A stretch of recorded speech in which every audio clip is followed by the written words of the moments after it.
Hello, everybody, and thank you for tuning in to the Liberty Report. With me today is Daniel McAdams. Daniel, good to see you today. Good morning, Dr. Paul. Very good.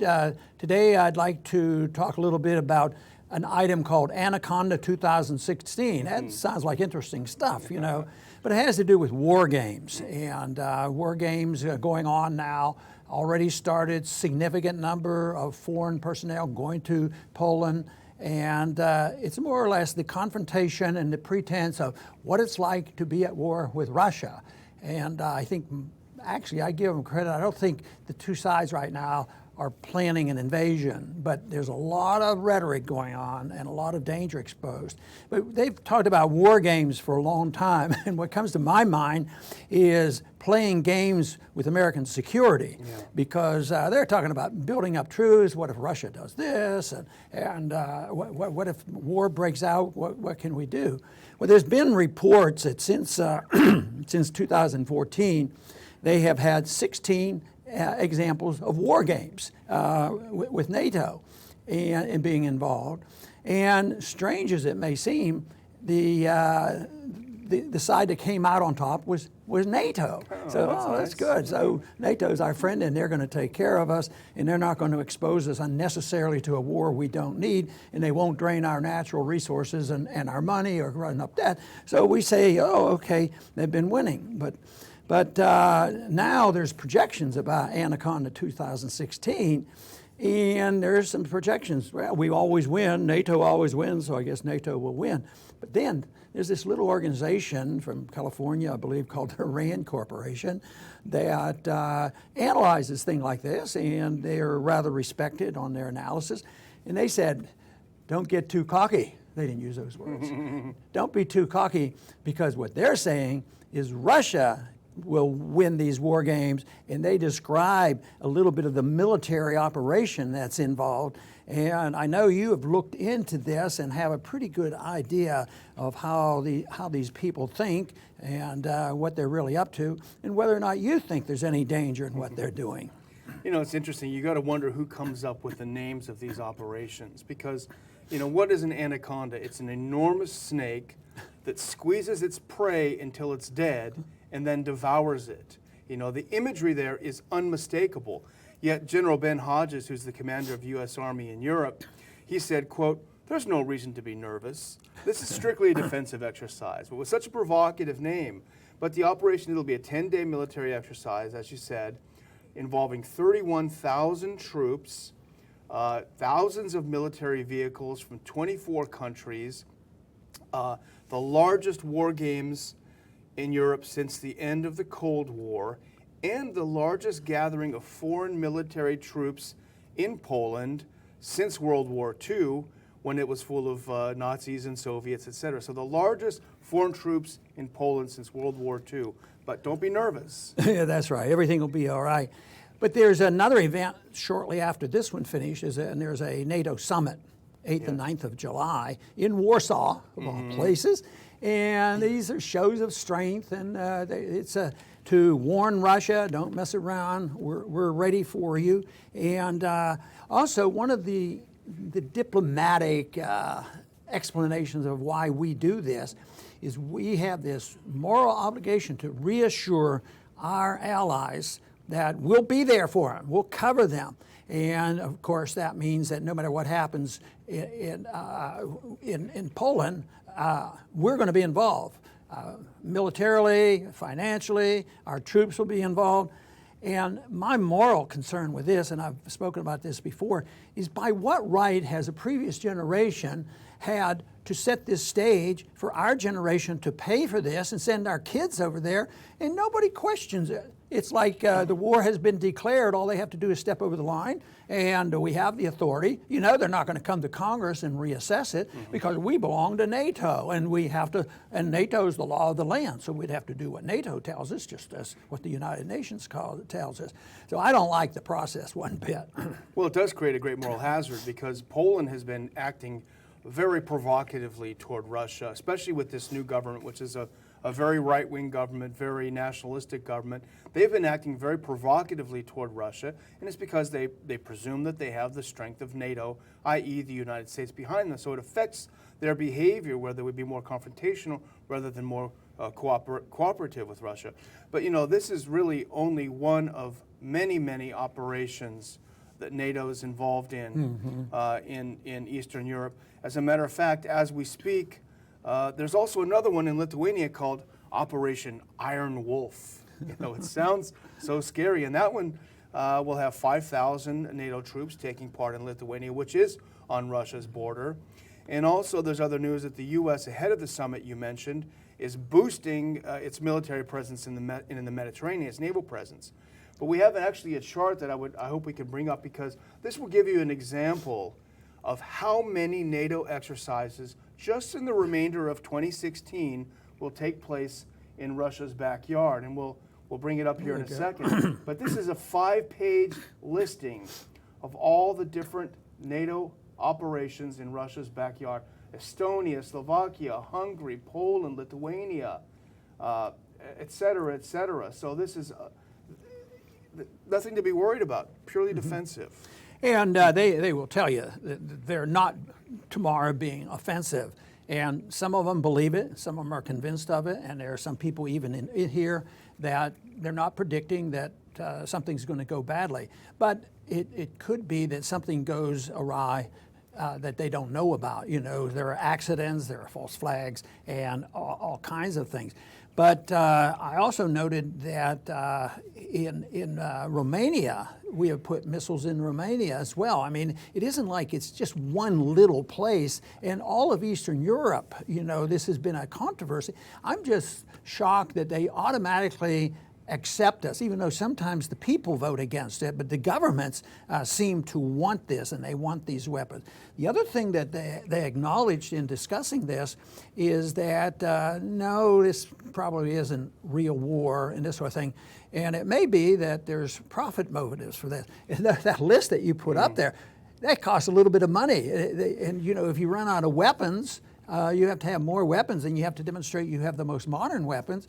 And that's why all the candidates right now, we have to rebuild. Rebuild is like it's been torn down, but rebuild to them is continue the building up of our military arsenal so that nobody will attack us. But guess what? We've been under threat of attack more since we've been expressing our aggressive nature overseas. That's what we should be worried about. And this has to be close to being perceived as an aggressive action. I mean, how did we react when Khrushchev went into Cuba? We consider this a rather serious problem. So here we are right up on the border, and the American people seem to be going along with it because all the politicians agree with it. But what would the American people say that because Venezuela is a mess, socialism didn't work, maybe the form of socialism that the Russians have, well, maybe they'll go down there, and I'm not predicting this, they'll go down there and bail out Venezuela and put some military bases there. I mean, that would never be acceptable. But here we're over there, all of Eastern Europe, and right on the borders, and just throwing our weight around, looking for a problem, I think. And the U.S. For fiscal year 2017 is quadrupling the amount of money it's spending on U.S. military presence in Eastern Europe, up to $3.4 billion in next year's budget for the U.S. military to be up on Russia's borders. So as you pointed out, when the Soviets put a couple of missiles in Cuba, we were ready to start World War III. Yet when we have all of these exercises, quadrupling our spending, and also housing permanent troops there for the first time, when that happens, it's nothing to be worried about. Well, there's a little bit of a debate going on if you just read what's on the internet. One is that since the Cold War was over, the Polish people didn't hesitate, or the Polish government didn't hesitate to spend a lot of money on their military, and they put a lot of money in there. And yet right now, one of the reasons they're arguing that we need to be prepared is their military is not quite strong enough. So who knows? They could have spent a lot of money. I don't know all the details. They could have had a powerful military, but since they don't have a wise foreign policy, all of a sudden they could be weak in that nature, and their hands are open. If NATO wants to help us, Germany can help us and send some money, but they're really saying, United States, you're the guys that have the weapons, and of course, we'll charge them, but we'll loan them the money, and it'll be paid for by the American taxpayer, and then we're exposed to all the dangers that can come from it. One of the things the Secretary of Defense Ashton Carter said before Congress recently, which will definitely be emphasized at the Warsaw NATO conference, is pushing these countries, cajoling them, threatening them to spend 2% of their GDP on the military. That's the goal that they should have. And of course, I think we're at probably double that on our military spending, but they refuse to even spend that little bit, and so we're going to push them and prod them into doing this. They're obviously not that afraid. It isn't that they're going to all of a sudden have manufacturing of weapons over there. Those orders are going to come back here. And of course, since our dollar seems to be resilient, at times it looks weaker, but it's resilient. So even if they don't have the money, we can loan them the money. The orders come back here. You do know that sometimes it really surprised me when I first discovered this, that we will appropriate money in the area of foreign aid and military aid. And the money never leaves the country. We give them a couple $2 billion, and all of a sudden that money ends up in the coffers of corporations, and so it doesn't go over, and the people have a choice on how to use this, or even their politicians vote on it. It goes with a contingency that they buy certain weapons, and if it goes through their country, it's pretty fast. It's a computer entry, but it ends up in the pockets of the 1% here, who tend to do quite well under the circumstances that we're suffering from today. And that goes back, you're right, to the military-industrial complex back here. That drives policy. That's what's kept NATO alive when it should have been put in the grave, 20 years ago. And I had a statistic that I mentioned on a radio program the other day, which I think you will maybe not be shocked. But the Beltway military-industrial complex, for every $1 they spend lobbying, giving to political action committees, to think tanks in Washington, for every $1 they spent, they receive $1,700 in public funds being spent on their projects. That's the art of the deal. Make a good deal. That's a good deal, isn't it? I'd invest in that. Boy, I'll tell you. But unfortunately, it gets paid for by people who are the victims. And that is more taxation, more borrowing, more printing of money, weaker economy, loss of jobs. At the same time, this money flows, and it's more worthwhile for companies like that and other companies, not just the war profiteers. Other companies see this as a necessary investment, to do business. They have to invest the money, and this, of course, is the reason the country gets poorer. Because they're not making an economic decision of what interest rates should be and what the economic growth will be, because all the numbers are fudged, and just like they lie to us when wars break out and when civil liberties are being violated, they lie to us on economic statistics, and they think, oh, well, this will work out if we just spend more of this money, and that's where I think the great problem is, and why the foreign policy is as important, if not more important, than all excessive spending by government. And to me, I have a broad definition of excessive spending, that which is not clearly authorized by the Constitution. That is excessive. Yeah, I think that would, is our biggest goal at the Institute for Peace and Prosperity, is to convince people, to let them know they are being ripped off. This is a rip-off. They're being robbed and lied to. But you point out something, if you don't mind going back to something you said earlier that struck me. You mentioned the RAND Corporation, very well respected, founded by the Pentagon back in the 50s, I think it was. They pointed out that, NATO doesn't always win when they project these kinds of attacks. And I think there's something interesting to that. I think Russia which had about a 6-month operation in Syria, where they several times shocked the experts in Washington. They launched the missile from the Caspian Sea, I believe, and did a precision strike into Syria, and nobody knew they had that capability. I think they have unveiled new weapons, new tactics, new systems in Syria, and I'm speculating, but I think it is to send a message to Washington that, listen, you shouldn't push us around.